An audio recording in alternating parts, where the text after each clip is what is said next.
Welcome to Charting Toward Intimacy, where we're expanding the conversation around Catholic sexuality. We're your hosts, Ellen and Kathleen.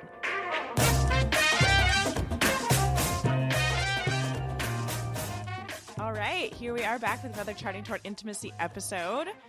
We are back. Kathleen and I are here, and today we are talking about why contraception isn't an option. Just as humans, I was going to say as Catholics, but like as humans, contraception is not an option. And we're just going to dig into, how like contraception really dehumanizes us.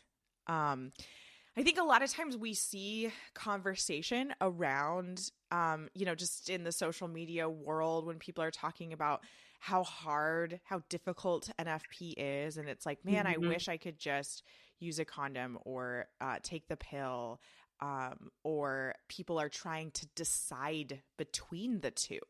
Maybe in marriage prep, they're trying to decide. And this episode, what we're talking about is like, why that's not even a choice. Like, that's not even an option. It shouldn't even be an option. And just kind of like, why behind that? So, yeah. And, I think we say this with a lot of our episodes, but we don't want this. The point of this is not to be preachy, right? Like, this is what, because believe me, I myself have been in a position where it's like, my gosh, do I just wish I could take a pill or use a condom or something. You know what I mean? Right. And I think that's human nature, is like we want things to be easier. We do. And I think uncomfortable to be. And I think it's like now more than ever in the 21st century, things are so easy for us. We can literally say, Alexa, do this, Google, do that, Siri, do this. Right. And I don't even have to walk over and flip off the light switch in my house. Exactly. Actually, but some of them I do, and it's pain, like some of my lights are connected to my Google Home and some of them aren't. And I'm always like, oh, I wish I didn't have to walk across the room. I'm not going to lie. I don't have an Alexa or a Google anything because I know I'll just become the laziest person in the world. It's not good for me. It's not good for any of us in this house. So, but really, like, we are so adverse to suffering and hardship in the 21st century than I think anybody has ever been before. Not to say we don't have our sufferings and our hardships. Of course we do. We always will. But we're so much more inclined to ask, why me? Why this? Why can't I?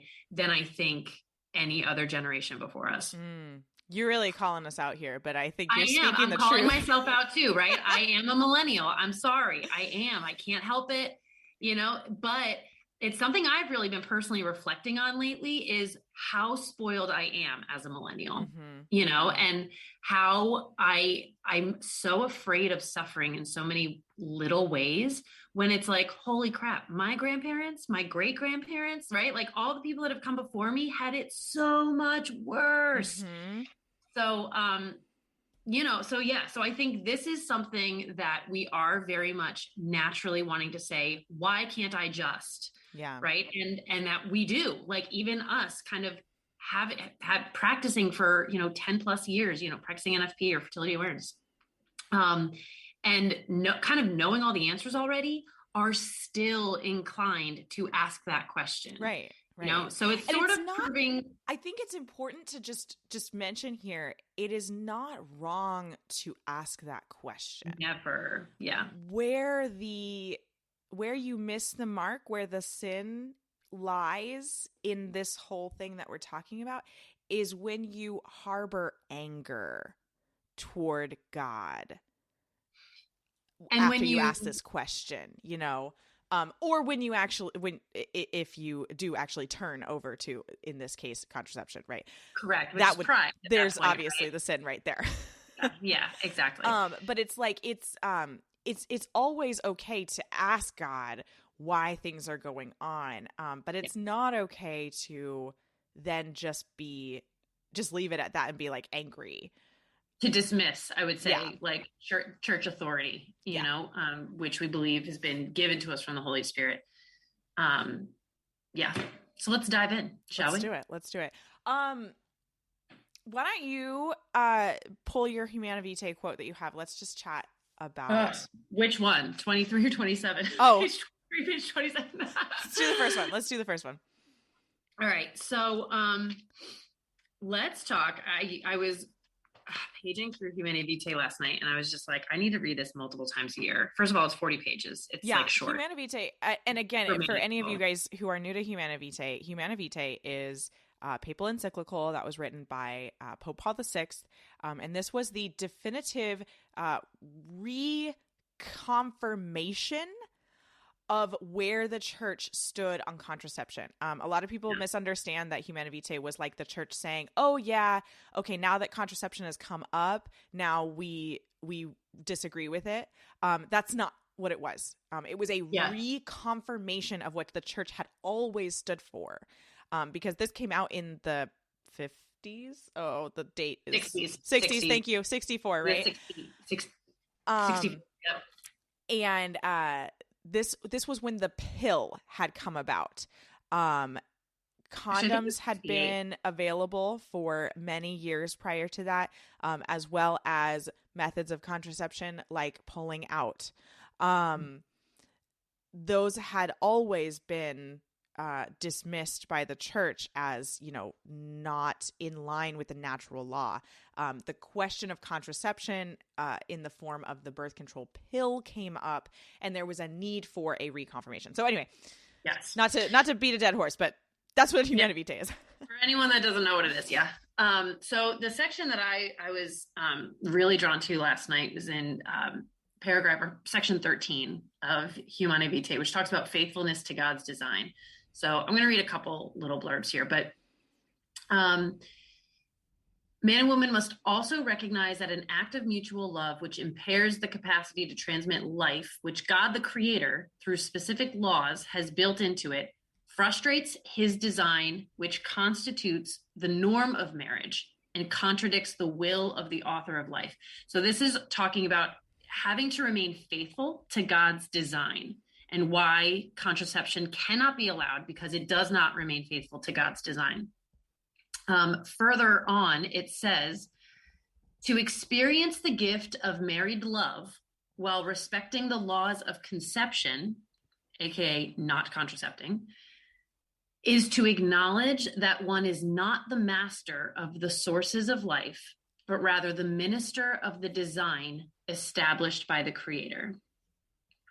Now, I'm going to just say that I have been on this kick lately about how NFP needs to be universally recognized or defined as fertility awareness plus like prayer and discernment. Right? I think we've been on this kick for we've couple been of years on now. This kick, and I've been on this kick in every group, social group in my life right now. Right? Please stop saying that NFP is the same thing as fertility awareness, because it's not. Fertility awareness is the science behind it. Yeah. NFP requires that natural family planning is family planning in line with the natural law that God designed of our bodies and in line with God's will. Yes. That utilizes fertility awareness. Exactly. Like they are not one and the same. They can't be one and the same.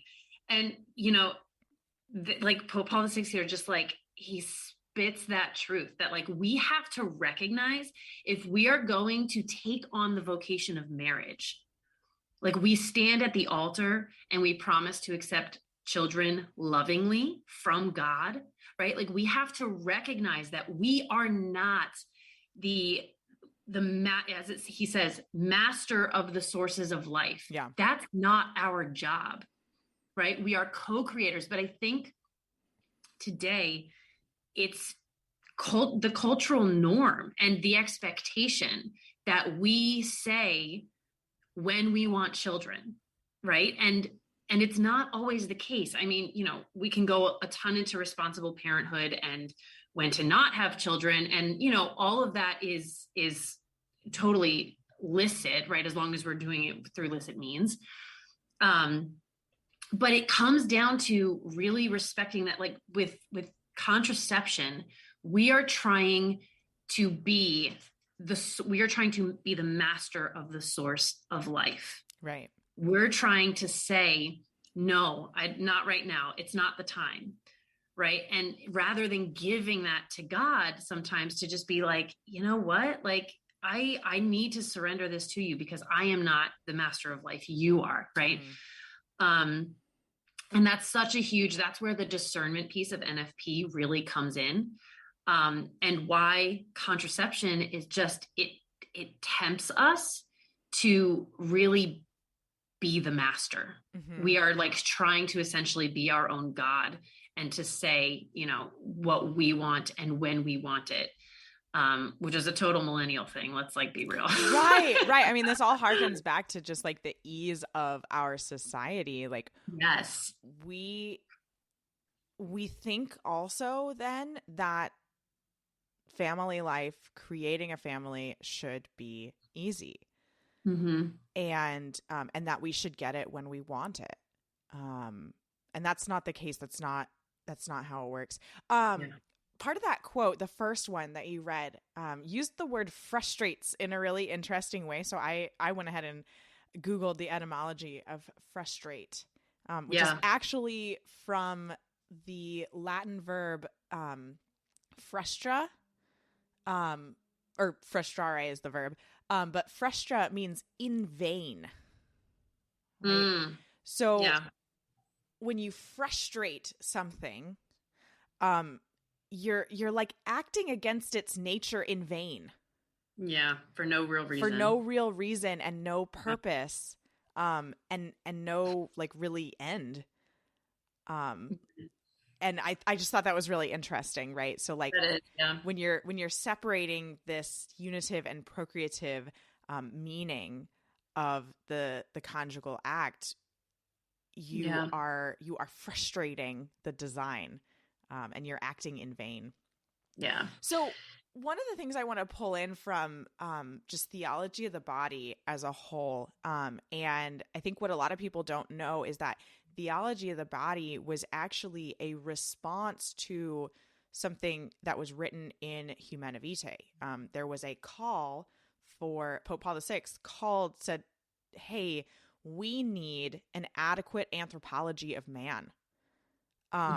In order to like understand this further, in order to understand what we're talking about when we mean, these unitive and procreative meanings and the natural design. And so John Paul II was like, great. Well, actually Karol Wojtyła at the time, because he wrote it before he became Pope. He was like, I will respond to that. And this is where theology of the body came from, is it's this adequate anthropology. It's this anthropology of man, what it means to be human. And then at the very end of the theology of the body, of the ending, like roughly 14 audiences or so, John Paul II then like wraps it all up and brings it back to Humana Vitae and is like, okay, now that we have all of this background, let's dive into what Humana Vitae says even more so that we can understand it better. So one of the things that theology of the body talks about is the language of the body, and that the body speaks. And, you can see that when in nonverbal communication, right? If I'm sitting across from you with my arms crossed and I'm looking at the ground, that says something very different than if I'm sitting across from you, sitting up straight, making eye contact with you. And I haven't said a word, right? But I've said a lot about what I think about you and how I feel that day. And, I've said a lot, right? So we can speak with our body. One of the most profound ways that we can speak with our body as humans is when we unite in the conjugal act. We are called as humans to speak the truth. The truth is that we are made in the image and likeness of God. God is the creator. He made us in the image and likeness of his creative ability. Mm-hmm. So when we unite in this conjugal act, this is the way that human can speak. I mean, there's lots of other ways to speak, but it's like, this is a big deal. And so we're called to speak the truth. We don't have to speak. If we are not ready to speak the truth with our body, God calls us to not speak. And that's what abstinence is it's us saying, oh, you know what? We actually don't want to have a child right now. And the only way to truthfully speak with our bodies is to actually just not speak right now, right? To actually not come together in the conjugal act right now. Yeah. And I like love that point. You said that, you said it before we started recording that, what did you say? Oh, if you don't have something nice to say, don't say yeah, it. everybody knows that phrase. If you don't have something nice to say, don't say it at all, right? If you're not ready to have a baby, don't have sex. Yeah. Right? Like, it's the same thing. If you don't have something truthful to say, don't say anything. Don't say it. That's exactly it. If you don't have something truthful to say with your body, don't say it. Yeah. If you are not willing to truthfully enter into the conjugal act with an openness to God's will, knowing that you are coming together during a fertile window and the probability of pregnancy is at roughly 33%. Yeah. And you're not ready to have a child. And maybe for you, it's like at probably 98% because you've just always gotten pregnant really easily. If you're not ready to speak the truth and truthfully tell God, I am open to what you have to give in this moment, then don't speak. Yeah. Yeah. No, that's a really good, like, analogy for it. It's not even really an analogy. It's like actual truth, but, but I want to go back to what you said about our bodies communicating and being made imago Dei, right? Like in the image of God. We are created in the image of God. So I was watching Father Mike Schmitz's video. Shout out, Father Mike. We love Father Mike Schmitz on this podcast. We love him. But his video his Ascension Presents video where he answered the question, like, why not contraception or IVF? And he just does it so well. He's just so compassionate and he does a great job. But, he talks about how the nature of things, right? And how to know something's nature, we need to look at what it's for, right? And so he uses the example of a chair and a table, right? So a chair is a chair because what is it made for? It is made for sitting, therefore it is a chair, right? And how sometimes you could use a chair to like put something on it as if it were a table. And it's not exactly what it was made for, but it doesn't like totally denature it, right? Now, if you use a chair, this was his example. So full credit to Father Mike here. If you use a chair to maybe set up a log and start chopping wood, right? Like very quickly, you will denature that chair because it will no longer be able to be used to sit in, right? Yeah. So this whole talk about nature, right? And so if we're looking at ourselves as humans, right? We are created in the image of God for God himself, right? So talking about how our bodies communicate, not only do they communicate, emotion or, feeling to each other, we also communicate God to each other, right? Like it is in our nature to communicate God, to be, an image of God to others, especially to our spouse. And what we're talking about with, sex and the conjugal act, we communicate something intense about God and about who he is, right? Through this act. So what do we do? Our fertility, the way we are created, with men being constantly fertile, women being only sometimes fertile, that like collaboration of fertility is in its design communicates something about God. Mm-hmm. So what do we do with contraception? Right? We talk about, and you guys may have heard this, that, oh yeah, contraception denatures the human person. But if you're kind of the human person in question here, and you're just like, I feel fine. I don't feel denatured by this. I feel pretty good. I feel pretty safe. I feel pretty great, about when I don't have the potential for pregnancy. But let's talk about, in light of this now, in light of being made in the image of God, how does this denature us? If our fertility and the way it's designed is communicating something about God to our spouse, right, reciprocally, then to put something up that either renders us sterile or blocks that fertility, right, is to take away what we were created to do, which is to mirror God.